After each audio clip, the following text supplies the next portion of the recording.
Inspiration. I've been learning a lot about inspiration over the last number of years. My last 4.5 years have been some of the toughest on record. I have had all manner of shit come down the pipe, some self-generated, and a lot of external reasons for that. And today's presentation is it really comes out of application. I'm a reader, a studier, so we've got some theory in there. But it's stuff I've learned about how to engineer an inspiring life. And sometimes we show up to work, we show up at home, we show up to friends, like I just came on stage, bereft of energy. And it's like, well, no wonder people leave and, don't connect with us. And sometimes we're unaware of it. And this morning I want to have a look at how to engineer and create an inspiring life. And then how to inspire others. I love word origins. Let's leave that there. So the word inspire comes from the Latin, and it comes in two parts in the Latin. The first part means into, in, and spire means breath or breathe. So effectively, to breathe into. So inspiration, or to inspire, is to breathe into somebody else, and for us to be inspired, to be breathed into. And you know as well as I do that when your breath departs, my breath departs, it's game over. Breath is life. And that's the nature of inspiration. And in all of our worlds, we have relationships, we have activities, for some spiritual quests that breathe life into us. I have some relationships that I treasure, because when I'm with them, those people believe in me. There's a freshness that pours into me from being with them. Similar in a spiritual side. And then from an education or different activities that I do. I go dancing every Saturday night. For me, that breathes into me. It's life-giving. And the converse is true. There's relationships and activities in our life that suck the breath out of us. Going to work sometimes sucks the breath out of us. Different types of work sucks the breath out of us. Whereas other types of work inspire us. The foundation for inspiration, and then when we move on to having a look at authenticity, I believe is self-awareness. I've done a self-awareness journey the last 4.5 years. 4.5 years ago, I walked out of my family home, and I'd been married for 25 years, 4 kids. It was a mutual agreement between my wife and I at the time that we part company. That was a life-defining moment. And then it's been one thing after the other. You know when you're in the surf and you get smashed by a wave and you put your head up and think, great, I'll continue swimming, and then another wave comes in, and before long you feel like you're going to sink to the bottom of the floor. That's been a little bit of my last 4.5 years pictorially, and the last year or so pulling out of that. But self-awareness has been one of the critical things I've learned for myself, and then working in my coaching and consulting, I do a lot of that around the country, both in the process efficiency side, making sure business is efficient, and designing the business around the goals of the owner. And then doing a lot of coaching and mentoring, as Perry said, and working with business owners. This whole thing of being aware of who I am has stood me in good stead for working with others. And that's the foundation for here, because as I understand it, the majority of you are business owners or in management, sales, different areas. The more we understand ourselves, the more we can understand others. So I'd just like to see how far out of sync I am with my slides. Oh, we've got a slow run.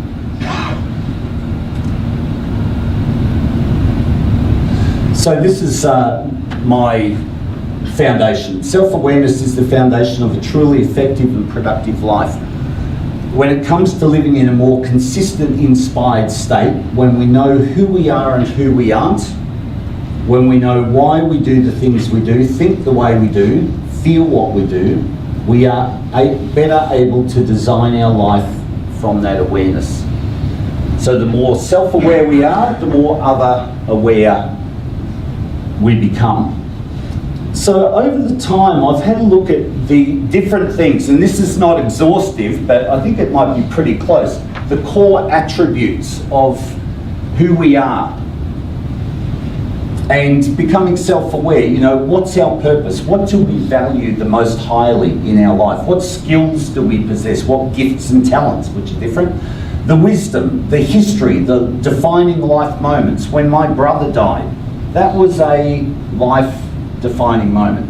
When I stepped out of the family home, that was a life-defining moment. Our historical and present disparity, our core behaviours, our personality traits, how we see ourselves.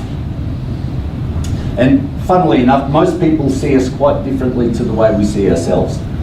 Our beliefs, our major goals, our motivations and our needs, interests and passions, our weaknesses and our addictions and obsessions. They're hard ones to confront sometimes, to be honest. But even in that, actually, I'll go to the next slide and then I'll flip back to that. Our emotional reactions and coping mechanisms. What pushes our buttons and why, and who pushes our buttons and why? What places do we go when we're feeling blue, down? What gets us down? What triggers positivity? What both creates and sustains happiness for me? What drains my energy? What replenishes my energy? And I'm sure that list could go on. But you can see from that we're reasonably complex human beings. And oftentimes when we see someone, we just see, you know, it in one-dimensional. But when you actually have a look at that, we are quite unique creatures. And I think one of the things is spending time getting to know ourselves. It's one thing to read a list like that, but it's a whole nother thing to become self-aware through the process. A few years ago, went out with a girl for about 18 months or so, and she kept saying to me, "Who are you really?" And I thought I was reasonably self-aware and understood who I was, and she kept saying, "Who are you really?" And that authenticity congruency chart that I put on your chairs earlier, that was a worksheet that I created through that time to figure out who the hell I was. I thought I was doing all right till that point. And so I left that on my desk for about 3 to 6 months, and I started writing down what does motivate me? What are my interests? What am I passionate about? What are my weaknesses? They're pretty easy to get. What are my addictions and obsessions? They were really easy. And I just went through a process of self-awareness. And so some of the practices that I've engaged in over the time and in my coaching, mentoring, encourage others to do, is number one is to take time out to think. Recently, or some time back, they did an interview with Australia's top CEOs and asked them for their top 3 weekly disciplines. One of those disciplines was time to think, was reflective time. And you know as well as I do, when you're running a business, going to work, you've got family, you've got commitments, all the things that comes with life, to actually have time to think can be a bit of a challenge. But I've purposefully over the time carved out an hour every morning as think time. I'll do a bit of reading, a bit of writing, and I think sometimes I'll just stare out the window And Melbourne's great because it's normally raining and you've got so much variation within an hour. Weather-wise, you're always getting a different scene. And it's great just to be able to sit and think and reflect on the week past, reflect on life, just to let the brain move. Another area is listening to others. What do people say about us? Again, growing in self-awareness. Listening to myself. Where am I today emotionally? What am I feeling?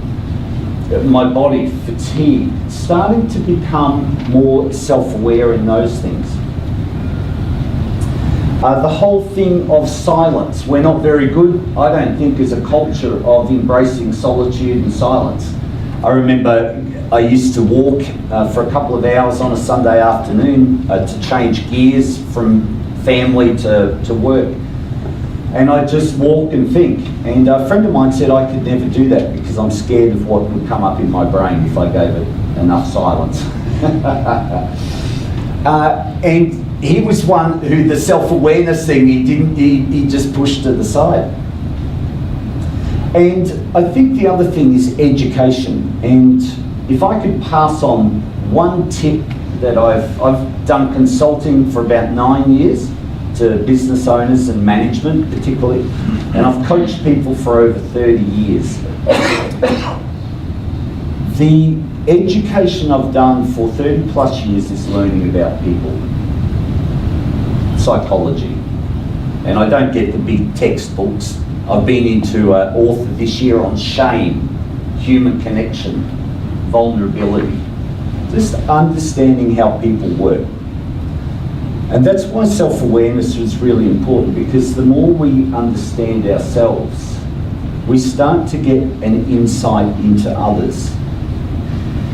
And the more I know yourself and yourself and yourself, and I want to work with you, the more effectively I am as a leader.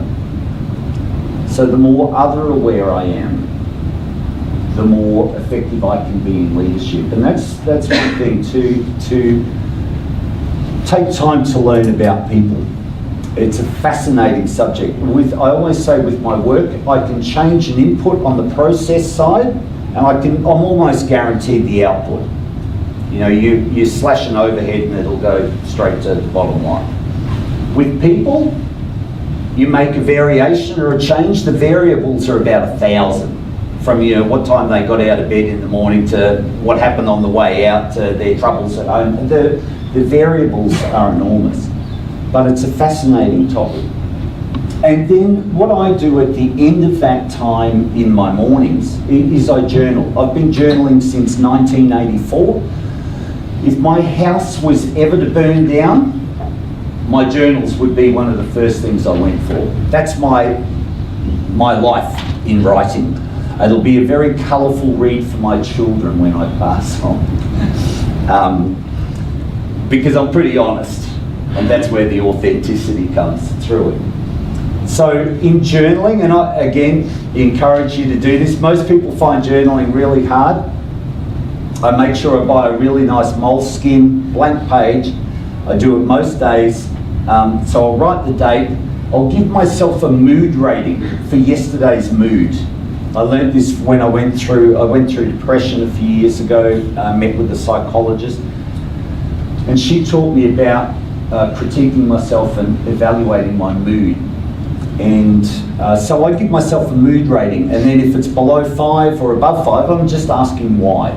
Just to find the triggers as some of those things there before. I write down what I did yesterday, just the practical things. Then I write down what I'm feeling today, trying to get a grasp on where I'm at. And then I also review my dreams and goals on a regular basis. And that's on my website, rayhodge.com.au. If you're interested, the details are on the bottom of that chart. But I've got a planner there called My Little Big Dream Planner. My Little Big Dream Planner. It's a template, and it's got, you know, where I want to be in 5 years' time, my purpose, my vision, my career mission, and then some goals with timeframes. And I review that on a regular basis. So that's a practice that you can take on board for self-awareness. And again, the more self-aware I'm becoming, the more other-aware. A couple of things, other things for inspiration, and the reason I actually go through that whole self-awareness as the foundation is the more I know about myself, the more I can design my life around what breathes into me. And the more I can discard the stuff that sucks the life out of me. So if, for example, I know that my highest value for me is reading and writing, it takes me no effort to do those things because I love them. So I incorporate reading and writing into my daily routine because that inspires me. But there's other things that suck the life out of me. So I start to, driving in peak hour traffic in Melbourne. I've filled my car 3 times this year. That's one of those things I discard. I just don't drive. Or not peak hour anyway. Because it sucks the life out of me. Small things, but it's, again, knowing ourselves. A couple of other things to finish off on this living an inspired life. Working in the 80-20 rule. A lot of business owners that I come across have got it around the other way. 20% of their work they actually really enjoy, and 80% sucks the life out of them. And one of the things in my work with them is changing that around. I worked with a business in Perth some time back, and the guy was at 2080. He was doing everything right across the company, involved in everything. The business owner, all roads lead to you. And what we did for the first year was started to reroute the roads. And so we set up systems, processes, documented that, started to reallocate roles and started to move stuff away from him. His passion and his skill set was involved in estimating and business development. He loved it, but he could hardly get to it because of everything else. So we redesigned the business, and then we set a goal for 25% growth that year as we positioned him into what he wanted to do. We hit 32% at the end of the year, revenue growth, which wasn't a bad result. But that was gearing the whole business around the 80-20 so that he could be doing what he loved. And I think it's really important for all of us, whether we're business owners, employees, managers, in sales, whatever it is, to be doing the stuff that we enjoy doing. Because then on a daily basis, we're being inspired. And the more inspired we are, the more inspirational we are to the people we lead, to our customers, to our prospects. As I said, if I kept talking like this, I wouldn't have a crew left at the end of the time. And so again, it's lifestyle by design. 2 other areas in being inspired, and then we'll move on to the next area, is rediscovering the art of play. Now I know this might be hard for you to fathom, but I have 4 grown children, and 2 of my children have children on their own, which, as my hairdresser said, makes me a grandpa. I really like her. I said, I like you, I'll keep coming back. And one of the things about my grandkids, and any kid for that matter, is that they're just born to play. You watch kids, they don't care who's watching on and what other people are thinking. They just play. And then they get a little bit older, and then grown-ups say, at your age. And then we get into our teens, and then it's all about being cool. Then we get into adulthood, and then we have, partner and kids and responsibility and money and businesses, and we just get swamped, and we lose that ability to play. And play is different for all of us. I've got one guy that I'm consulting to in an electrical business. He's into the American muscle cars, and he's actually over there at an auction at the moment. That's his play. He loves it. And when I'm talking to him, he doesn't talk about the electrical business that he's involved in. It's all about the cars. He loves it, and for him, that breathes life into him. For all of us, it's different, whether it's in the garden, in the kitchen, tinkering with a car, reading. It's rediscovering the art of play. A number of years ago, I started to learn to dance. I went to some ballroom dance lessons, put myself out there. It's a pretty scary process. And I had a very nice teacher at the time, and she was very kind to me. And I've learned dance as play, and to throw off the art of being cool. And I do that on a weekly basis. I go to lessons most weeks, and then I dance at a favourite place to a band on Saturday nights. That's my little playtime. To the point where waitresses that walk through the dance floor, they avoid me now because they know that I'll be getting them for a dance. I went up to a girl a couple of weeks ago and I said, would you dance with me? And she said, sorry, but this is my husband. And I said, fantastic, 2 people to dance with. I said, I'm not bisexual, but I am a bi-dancer. For some reason, neither of them wanted to dance with me. But it's play, and I don't care. I'm learning from children. It doesn't matter. There's nothing in it. But it breathes life into me. And I think that's, again, it's the whole thing of inspiration, breathing into, to design our life. And we've got the ability to design our life. The trouble is we go through this, oftentimes this mundane existence. We get out of bed, we're in routine, we just go the next thing, the next thing, the next thing. And I take my calendar on a weekly basis, wherever I can, and I put those things in. My dance lesson is a default playtime in my calendar. And it's putting those things in because I know the more inspirational I am, the more I can be an inspiration to others. And just the last thing there is just supportive relationships. I think that's important. For some, you know, it's our partner. I'm single, so I build in relationships that breathe life into me. People who believe in me, who don't judge me, that I can be my unfiltered self with. That I can speak my shit to, and it doesn't matter. They're not going to judge me. And they believe in me and just paint a vision forward for me. So there's some of the areas that make up inspiration. Any questions at that point before we move on? I know it's a bit deep for a 8 o'clock session on a conference morning, but anyway. Any questions on the moment? Yep. You define play. Yeah. Is that like when you say for yourself or I've got young kids, is that playing with them? You know, like when I say that, I remember making a comment to somebody saying, if you roll around on the floor as an adult, you're an idiot. If you roll around the floor with your kids, you're a good father. Yeah, yeah. And it just depends. I mean, I'm more of a kid than what some kids are. My daughter-in-law gets me in trouble more than the kids because I just play too hard and stir them. It just depends on what it is for us. The concept of play is what breathes life into us. So I can play with kids because it breathes life into me. You know, because I can be as silly or more silly than what they are.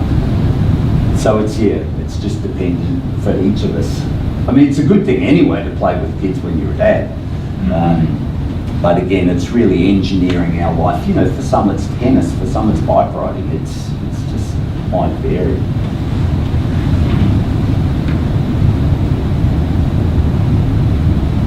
Anything else on that side? We'll move on. So authenticity.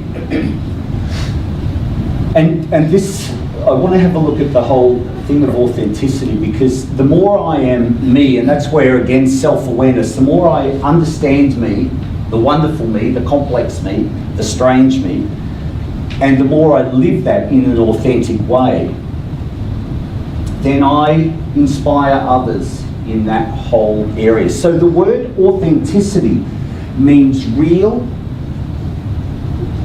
it means not fake, it's genuine, it's the real deal. And there's nothing better to be with somebody where you can show up and simply be yourself. And that's not always possible to do that. I always make sure I've got a few relationships where I can be my unfiltered self.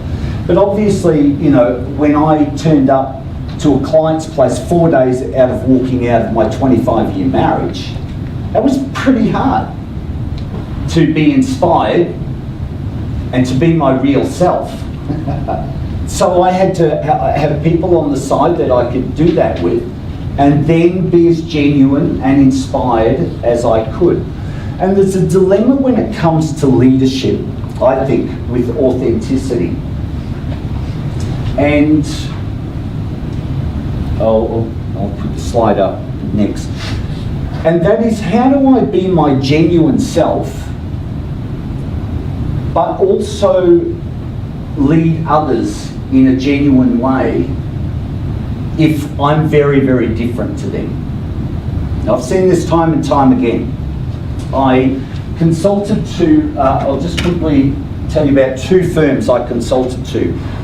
I'll call this guy, one guy, Bob. He was aggressive. So this is in the awareness side, who he was. He was aggressive, confrontational, non-trusting. His gift was as a business developer. He was just a go-getter. And he brought me into the company. Their company had grown 400% in 12 months in terms of people alone. Revenue was through the roof. And he said, we've got tons of chaos, can you come in and bring some order? So I said, great. So I went in, worked with all the management team, you know, reallocated roles and positions and started helping them, you know, run management meetings, all the basics. But this guy just kept throwing chaos into the mix. He was a business developer. He didn't trust anybody. He didn't actually like a lot of the people on his team. So in one sense, he was being his authentic self, but it was an unchecked, authentic style.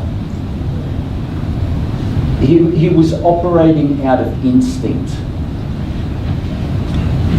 Whereas another guy that I consulted to, and this guy's real name, some of you may know Dean Nelson from HES Vic, crane parts, supplies and service company in Melbourne, now national.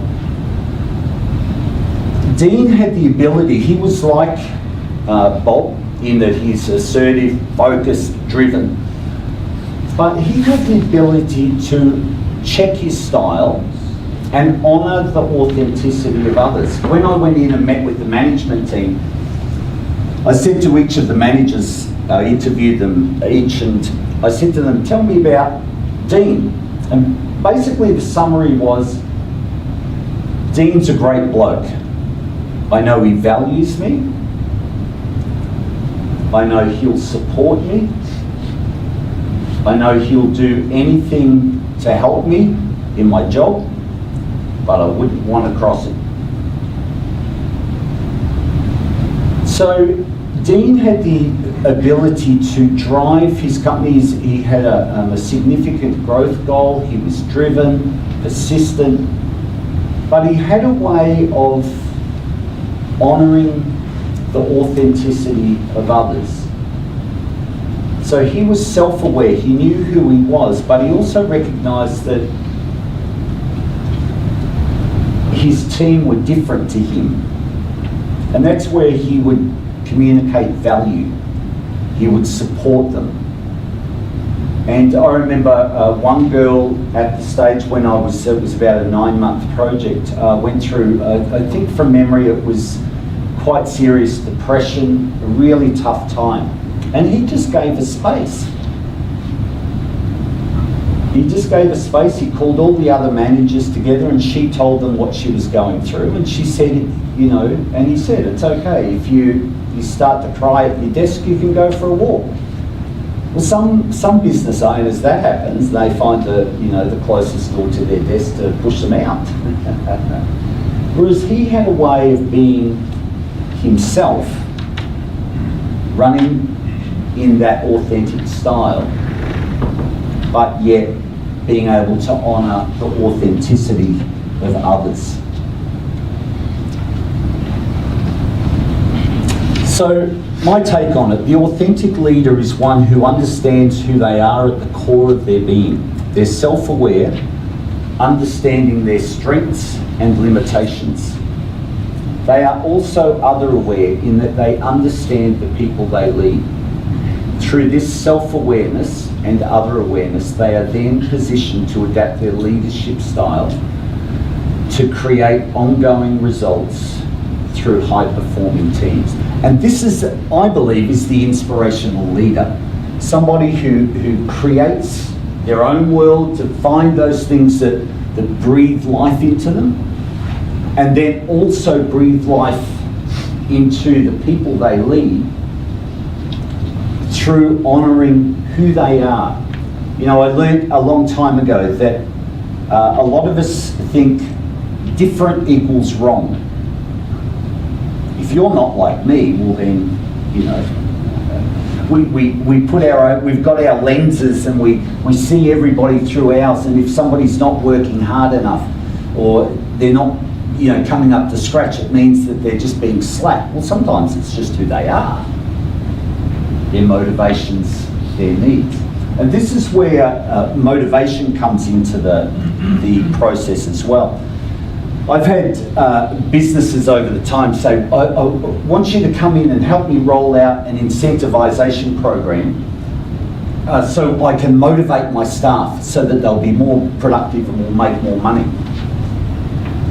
And I'll say to the business owner, well, what happens if not everyone's motivated by money? The general response is, well, of course everyone's motivated by money. And I said, well, not necessarily. I had a girl who worked for me when I ran a finance company. Her motivation was to leave work at Friday afternoon right on the dot of midday. That's what she lived for. It was a long weekend. So I designed her work week and her results around her leaving. I said, if you get it all done, you can go at midday. She left at midday all the time, and she stayed with me for years and got all the work done. Another guy was working with me for 20 hours a week, and he was expected to give some certain results. When I started understanding all of this stuff, I realised he was a stay-at-home dad, his wife worked full-time, and he loved his kids, and family was one of his highest values.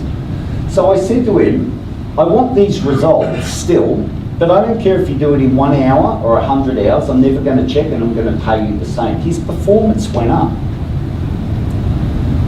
So it's actually the more, this is where I come back to, the more self-aware I am, the more I understand that I'm different and a unique individual, and you and you and you, all of our team, everybody's motivated by different things. Everybody's got skill sets and strengths. And this is where a lot of my work is actually role placement, putting people into positions. When it comes to the whole area of sales, the more aware I am of the person I'm dealing with, the more effective I can be in selling.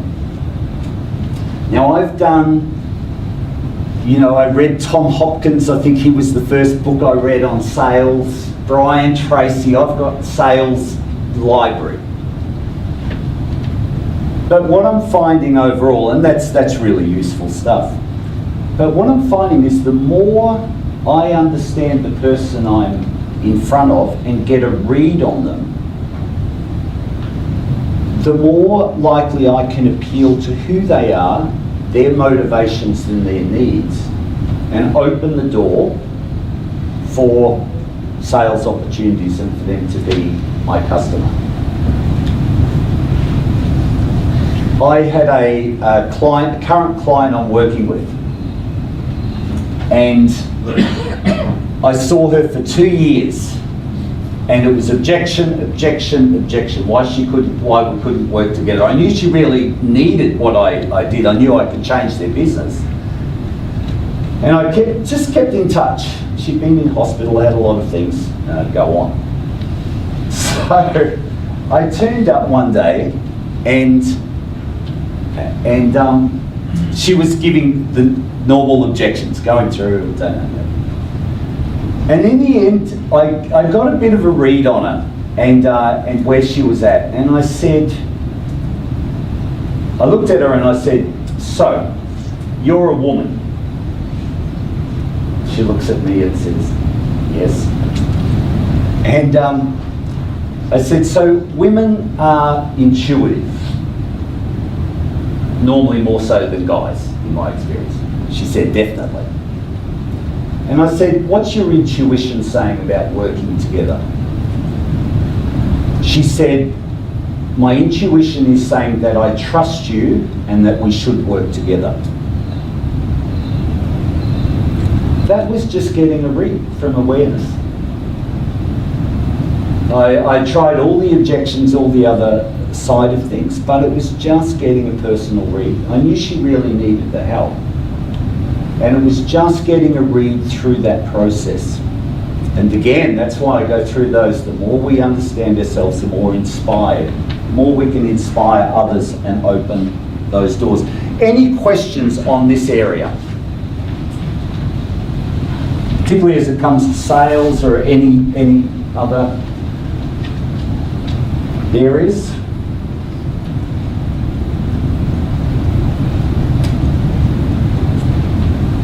I've found just reading people's behaviours, knowing their personalities. If I walk in like I did to a meeting yesterday, and the guy, and this is basic sales, the guy's got all the drawings of from his kids over the wall. I just started talking about that. And he just started talking about his kids and his family. That's one of his motivations. And so it's being able to gear some of these things. A lot of the guys I work with, it's profit, or it might be people. And I actually put those things into my quotes and proposals. So it's gearing, it's all about them first, not about so much what I want to get out of it.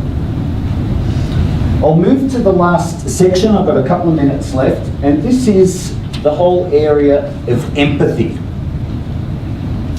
Now, I find, again, women are generally a little bit more empathetic in nature than guys.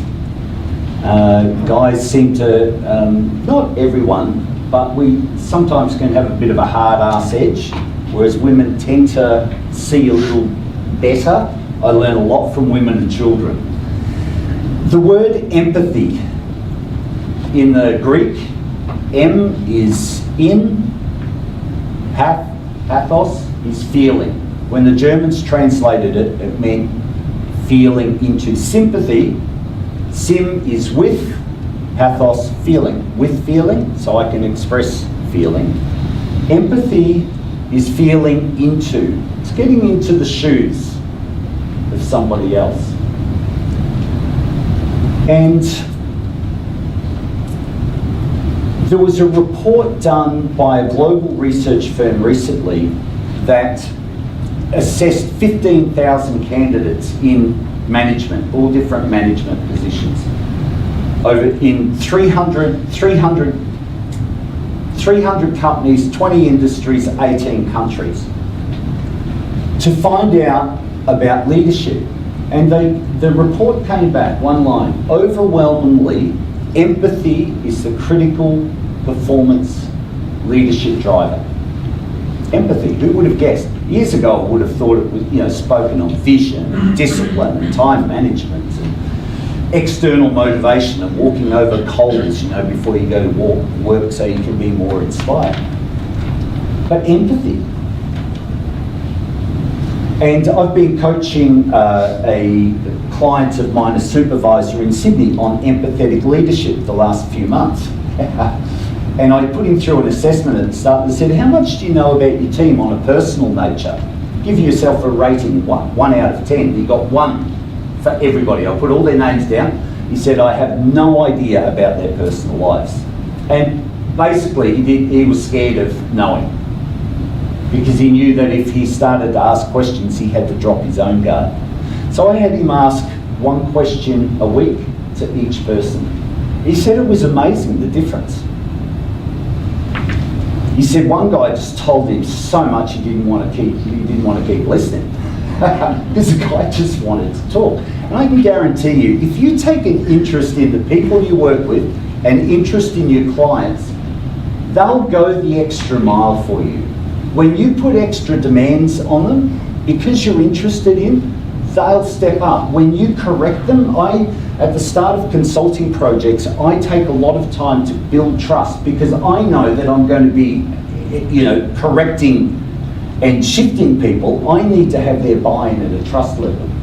And so getting into their shoes, understanding life from their side, what motivates them, will shift and it results in increased productivity, a greater effectiveness, and ultimately significant profitability shifts just from our taking the time to get into people's shoes. One of the things, and I'll leave you with this line, I learned from an author called Brene Brown, I mentioned before, and I'll leave you struggle with this. It took me 3 to 6 months to struggle with this concept. Everybody is doing the best that they can. So the person who's not doing a great job at the moment in your company is just being a bit slack, who messed up last week, or the highest performer. Everybody is doing the best that they can. Given, if you look through that self-awareness, given where everybody's at, their histories, their addictions, their obsessions, their strengths, their skills. And think about yourself. And some of the shit we get into, some of the tough times, we beat the crap out of ourselves. Sometimes I think we're the hardest boss in the world to work for if you're a business owner. But given where we're at the moment, we're doing the best we can. Does that mean we can't change tomorrow? No, not at all. Does that mean we don't hold people accountable? No, but it does mean that if someone's doing the best they can, we get beside them and help them move the next step. Questions? To finish off, got a couple of minutes.